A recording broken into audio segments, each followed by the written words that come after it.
আজ জন্মাষ্টমী, ফলে সকলকে জন্মাষ্টমীর আন্তরিক শুভেচ্ছা। জয় শ্রীকৃষ্ণ। অত্যন্ত গুরুত্বপূর্ণ একটি বিষয় আজ আমরা এখানে আপনাদের সামনে এসেছি সর্বভারতীয় তৃণমূল কংগ্রেসের পক্ষ থেকে। সম্পূর্ণ হিংসাত্মক পরিস্থিতির একটা গোপন চক্রান্ত করে আগামীকাল মঙ্গলবার কেউ কেউ ছদ্মবেশে নবান্ন অভিযানে ডাক দিয়েছে। বলা হচ্ছে ছাত্র সমাজ বলে কোন সংগঠন তার দায় স্বীকার করছে না। এখানে বিজেপি, আরএসএস এর কিছু ছেলে বকলমে সেখানে যোগ দিচ্ছে, সিপিএম এর একটা অংশ, মুখে তারা যাই বলুক। ময়দানে যে সমস্ত ধর্ণা কর্মসূচি থেকে যে অংশটা, সবাই নন, যারা উগ্র সরকার বিরোধী অপপ্রচার চালাচ্ছে তারা, এরা মিলে একটা ভয়ঙ্কর প্লট তৈরি করেছে আগামী কালের জন্য। আপনারা এইটুকু নিশ্চিত থাকেন, আরজি কর ধর্ষণ এবং হত্যা আমরা প্রত্যেকে, মুখ্যমন্ত্রী মমতা বন্দ্যোপাধ্যায়, সর্বভারতীয় সাধারণ সম্পাদক অভিষেক বন্দ্যোপাধ্যায়, গোটা তৃণমূল পরিবার, আমরা দোষী বা দোষীদের শাস্তি চাই, ফাঁসি চাই। কিন্তু তদন্তটা এখন রয়েছে সিবিআই এর হাতে, সিজিও কমপ্লেক্সে। মামলা চলছে দিল্লিতে সুপ্রিম কোর্টে। তাহলে কারা বলছেন নবান্ন চলো? নবান্ন বা রাজ্য সরকার বা কলকাতা পুলিশ 24 ঘন্টার মধ্যে একজন অ্যাকিউজডকে অ্যারেস্ট করেছে। মুখ্যমন্ত্রী বলেছিলেন ফাস্ট ট্র্যাক কোর্টে বিচার হবে। মুখ্যমন্ত্রী বলেছিলেন পুলিশ ফাঁসি প্রেয়ার দেবে। মুখ্যমন্ত্রী বলেছিলেন রোববারের মধ্যে যদি ব্রেক থ্রু না হয়ে যায় সিবিআই কে দিয়ে দেওয়া হবে। মাঝপথে সিবিআই এর হাতে চলে গেছে। আমরা কোনো আপত্তি করিনি। এখন সেই জায়গায় আমরা বারবার বলছি, যদি বলো জাস্টিস ফর আরজি কর, তোমার আমার একই স্বর, কারণ আমরা একই কথা বলছি। কিন্তু তোমরা যদি বলো রিজাইন মমতা, আমরা বলছি ময়দানে বুঝে নেবে বাংলার জনতা। কারণ তদন্ত করছে সিবিআই, এখনো পর্যন্ত কোনো রেজাল্ট দিতে পারেনি। মামলা সুপ্রিম কোর্টে, তারা বলছেন এটা গোটা দেশের সমস্যা, রাজনীতি না করতে। আর এরা বলছে মুখ্যমন্ত্রী পদত্যাগ চাই। ধানতলা, বানতলা, কোচবিহার, একের পর এক ঘটনা। সিপিএম এর জমানায় জ্যোতি বসু, বুদ্ধদেব ভট্টাচার্য ইস্তফা দেননি। উন্নাও, হাতরাস থেকে আরম্ভ করে গত 2-3 দিন আগে আসাম, ওদিকে মহারাষ্ট্র, মধ্যপ্রদেশ, গুজরাট, মণিপুর, সাক্ষী মালিক, বিজেপির কেউ ইস্তফা দেননি। ফলে ন্যায় বিচারের দাবি নয়, এরা রাজনীতি করছে। আমরা আপনাদের একটা ভিডিও দেখাবো, দুটো আপনারা দেখবেন। সেই ভিডিওতে আগামীকাল যারা তথাকথিত নবান্ন চলো ডেকেছে, যারা ডেকেছে তারা স্ট্যাম্প মারা তাদের রাজনৈতিক পরিচয়। পুলিশ তাদের বলেছে যে আপনারা লিখিতভাবে জানান কর্মসূচি। এই ধরনের কর্মসূচি তো লিখিত অনুমতি, রুট এগুলো দিতে হয়, যে কোনো দল দেয়। পুলিশের কাছে কোনো অনুমতি নেওয়া হয়নি, কোনো রুট দেওয়া হয়নি। গন্ডগোল কেন? ভিডিওটা দেখুন। এই চক্রান্তকারীরা বলছেন রাজনীতি করার জন্য বডি চাই, বডি। দেখুন ভিডিওটা। আমিও বলছি যে 27 তারিখ যে আন্দোলনটা, এটা আদৌ কি শান্তির আন্দোলন হবে? আদৌ শান্তির আন্দোলন হবে না। আর এটা দিকে আবার নতুন করে পিক আপ নেবে, গুলি চলবে, এখানে রবার্ট বুলেট চলবে। রবার্ট বুলেট আমার মনে হয় না ওরা বুলেট চালাবে, কারণ ওরা কিন্তু একটা জিনিস বুঝেছে, কিন্তু এরা চালাতে বাধ্য করাবে। মানে যারা যাবে এখানে একটা ভেতরে বিরাট রাজনীতি চক্র চলছে। এইটা থেকেই হয়তো একটা অন্য কিছু মোড় ঘুরে গেলে ঘুরে যেতেও পারে, আমার ধারণা আর কিছু নেই। তো সবই দেখার ব্যাপার, কি হয় এখন দেখা যাক। তবে লোক যাবে, ব্যাপক লোক। পরিষ্কার কথা দাদা, মানে এখানে আমি নিজে সংবাদ ছিলাম, সংবাদ থেকে সংবাদ করে আসা, বডি যদি না পড়ে, রাজনীতি হবে না। বডি যদি না পড়ে, দু একটা লাশ যদি না থাকে, আপনি কি মনে করেন মোড় ঘুরতে পারে? অবশ্যই, যদি না বডি না পড়ছে কোনোদিনও মনে করবে না, বডি পড়বে। এবার আমাদের ধারণা বডি ওখানে পড়বেই ছিল 27 তারিখ, 27 তারিখ। ওইটা না হলে ঘোরার চান্স না না, আমরা দ্বিতীয় ভিডিওটি দেখে নেব, তারপর একবারে আসছি।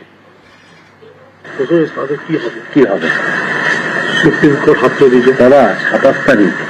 যদি আপনি যেটা বললেন জঙ্গি আন্দোলন, ওটা যদি করতেই হবে, জঙ্গি না করতে হলে কিচ্ছু হবে, একটা দুটো বডি যদি না পড়ে কিচ্ছু হবে।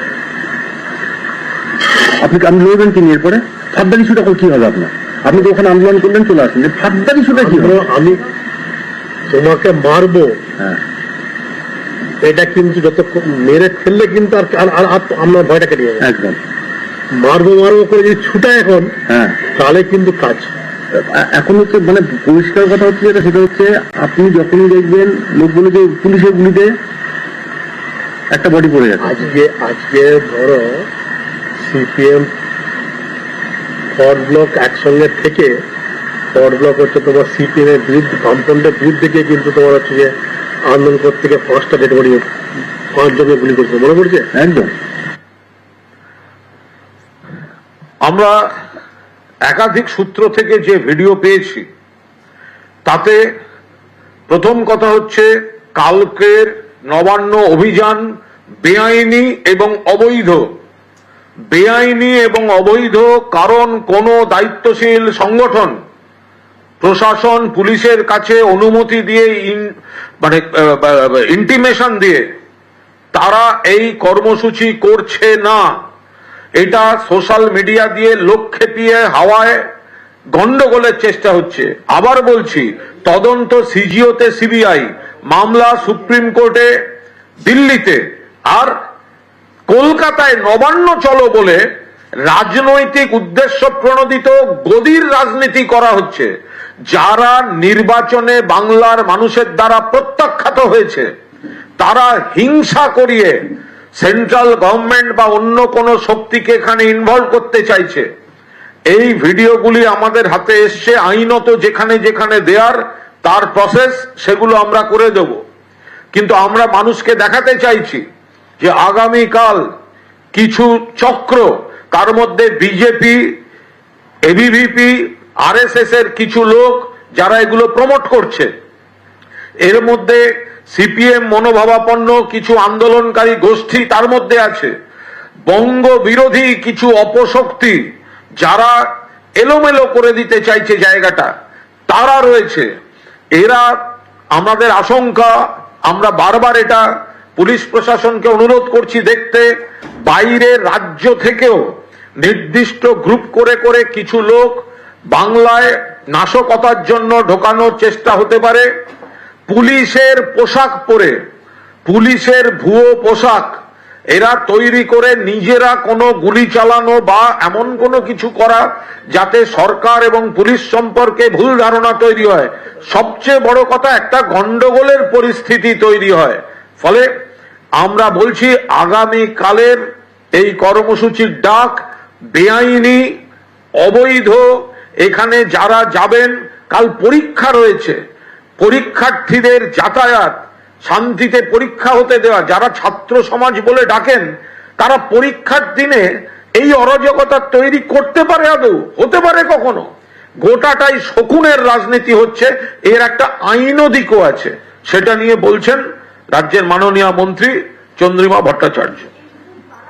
আমি বলে দিয়েছি একবার যে আমরা যা পেয়েছি, এখানে বিস্তারিত বলবো না, আমরা যা পেয়েছি বডি চাইছে এরা আইনত, বা যেখানে যেখানে এগুলো দেওয়ার আমরা সেগুলো যা যা পদক্ষেপ নেওয়ার সেটা দলের থেকে দলের নেতৃত্ব করে নেবেন।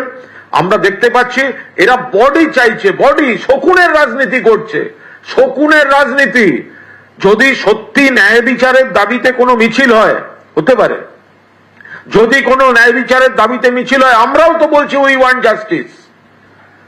পশ্চিম রাজ্য কলকাতা পুলিশ 24 ঘন্টার মধ্যে ধরেছে। এতদিন ধরে সিবিআই কি করছে? বাংলার যে প্রান্ত থেকে যতগুলো ন্যায় বিচারের মিছিল শুরু হবে প্রত্যেকটা শেষ হওয়া উচিত সিজিও কমপ্লেক্সের গেটে, কারণ তদন্তের দায়িত্বে রয়েছে সিবিআই, রাজ্য সরকার নেই। আর মুখ্যমন্ত্রীর পদত্যাগ, সিপিএম, জ্যোতি বসু, বুদ্ধ ভট্টাচার্য, সারা দেশে যে ঘটনা ঘটছে লজ্জাস্কর। দিনে 90টা ধর্ষণ, শ্লীলতাহানির ঘটনা সারা দেশে, সেখানে কেউ কোথাও পদত্যাগের কোনো প্রশ্ন নেই। আর এখানে আমরা ওখানে দেখব বসে বসে যে মমতা বন্দ্যোপাধ্যায় ভারতবর্ষের একমাত্র মহিলা মুখ্যমন্ত্রীকে আক্রমণ করে নবান্ন চলো বলা হচ্ছে। অবৈধ ডাক, বেআইনি ডাক, গন্ডগোল তৈরির জন্য ডাক, ডেড বডি চাই এরা আলোচনা করছে। এমন কিছু করতে হবে, ডেড বডি চাই, নইলে আমরা রাজনীতি করতে পারবো না। আমরা এর তীব্র বিরোধিতা করছি। সব রকম সতর্কতা থাকবে। এই অপশক্তির চক্রান্ত আমরা কোনো অবস্থায় সফল হতে দেব না।